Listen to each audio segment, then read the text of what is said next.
Justice for Colton! The chanting today is louder for the people here supporting Colton Boushie's family. Today, it has a sense of urgency. The jury, in this case, is now out. Maybe in a few hours, maybe in a few days, there will be a verdict at this murder trial that's caught the attention of the entire country. Crown prosecutors say during his testimony, Gerald Stanley was lying. They say there's evidence Stanley pulled the trigger and shot Boushie in the head intentionally.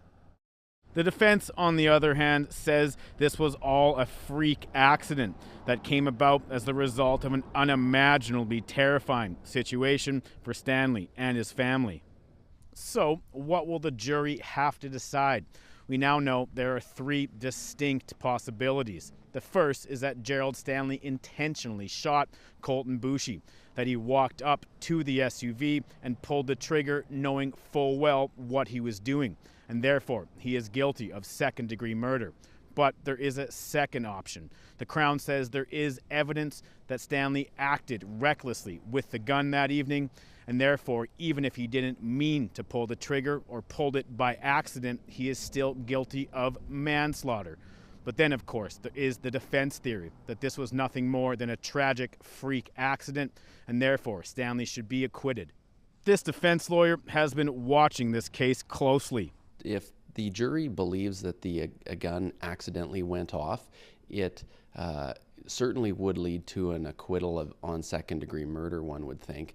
It could still lead to a conviction of manslaughter if the jury finds that the accused was still acting in a situation that it was reckless and not justified. For Boushie's family, they're only hoping for one thing. Well, as long as Gerald Stanley is charged and be accountable for his actions of taking a young Indigenous man's life. And so that's where I'm at with this right now. You know, I'm just looking forward to you know, to move on forward with my life.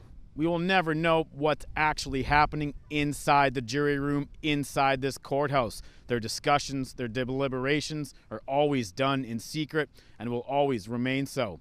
But what we do know is the next time we see these 7 women and 5 men, they will likely have a verdict, and either way, it's going to be explosive. Charles Hamilton, CBC News, Battleford.